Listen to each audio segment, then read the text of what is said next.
আজকে তো সকালে আইয়া তো আমরা সমস্ত মাল সামানা সহ বারে গোটা ফেলাইয়া দিছে। ফার্স্ট টাইম এটা সময় চাইছে কিন্তু কোনো সময় দেয় নাই। সুনামগঞ্জ সড়ক ও জনপদ বিভাগের আওতায় যে সড়ক রয়েছে সেই সড়কের দুপাশে যে অবৈধভাবে দোকানপাট গড়ে উঠেছে সেই দোকানপাট উচ্ছেদ অভিযানে নেমেছে সড়ক ও জনপদ বিভাগ। আজ সকাল থেকেই সুনামগঞ্জ শহর থেকে যে সিলেটগামী যে আঞ্চলিক মহাসড়কটি রয়েছে সেই আঞ্চলিক মহাসড়কের দুপাশে উচ্ছেদ অভিযান পরিচালনা করছে। আমরা যদি এখন একটু দেখাই, সুনামগঞ্জের শহরের যে ওয়াজখালী এলাকা সেই ওয়াজখালী এলাকা থেকে উচ্ছেদ অভিযান শুরু হয়েছে। এরপর নীলপুর বাজারে উচ্ছেদ অভিযান করা হয়েছে। এখন আছে দিরাই পয়েন্টে। সেই দিরাই পয়েন্টে যে অবৈধভাবে যে দোকানপাট ছিল সেইগুলো গুড়িয়ে দেওয়া হচ্ছে, ভেঙে ফেলা হচ্ছে। এবং আরেকটি বিষয় হচ্ছে কিছুদিন পর পর এই অভিযান পরিচালনা করা হয় এই এলাকায়।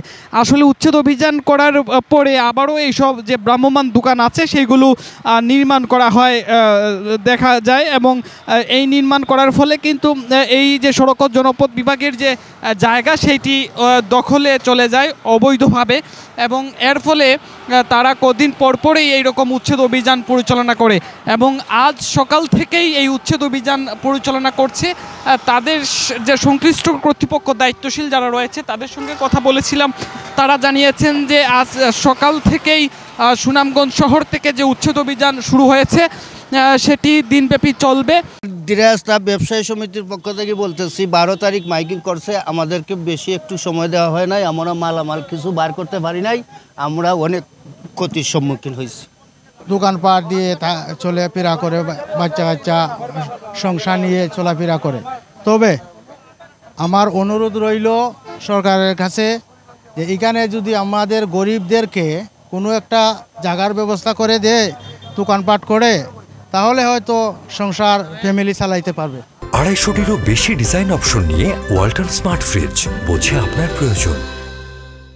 এখন তারা আছেন যে দিরাই পয়েন্ট এলাকা, সেই দিরাই পয়েন্ট এলাকায় যে দোকানপাটগুলো আছে সেগুলো উচ্ছেদ করা হচ্ছে এবং তারা এইখানের পরে এইখান থেকে সামনে আজকে যে জাওয়া বাজার আছে সেই জাওয়া বাজার পর্যন্ত এই উচ্ছেদ অভিযানটি পরিচালনা করবেন। এবং এই সিলেট সুনামগঞ্জ আঞ্চলিক মহাসড়কের যে দুপাশে সড়কের দুপাশে যে এইরকম দোকানপাট রয়েছে সেগুলো তারা উচ্ছেদ অভিযান পরিচালনা করছেন।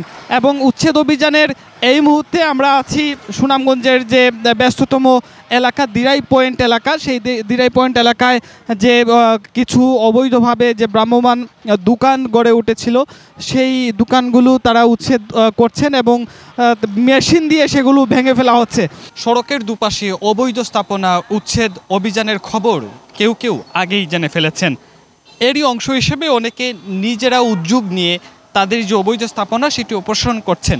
এবং আমার পেছনে যেটি দেখছেন এটা একটি ভ্রাম্যমাণ খাবারের দোকান। এইটি যে দোকানি নিজ দায়িত্বে সেটি অপসারণ করছেন। উনার সঙ্গে আমরা কথা বলেছি, উনি বলেছেন যেহেতু উচ্ছেদ অভিযান হচ্ছে, উচ্ছেদ অভিযানের কয়েকদিন পর উনি আবারও এখানে যে খাবারের দোকান সেটি দিবেন। তো এই বিষয়ে যে আমরা যারা সচেতন মহল তাদের সঙ্গে কথা বলেছিলাম, তারা বলছেন যে শুধু উচ্ছেদ অভিযান করলেই সড়কের দুপাশে যে অবৈধ যে স্থাপনাগুলো আছে সেগুলো অপসারণ হবে না। কারণ তাদের সড়কের বারবার উচ্ছেদ অভিযানের পরে যে অবৈধ যে দোকানদাররা আছে, অবৈধ দখলদাররা আবারও কয়েকদিন পরে তাদের যে অবৈধ জায়গা সেটি দখলে নিয়ে আবারও ব্যবসা শুরু করেন।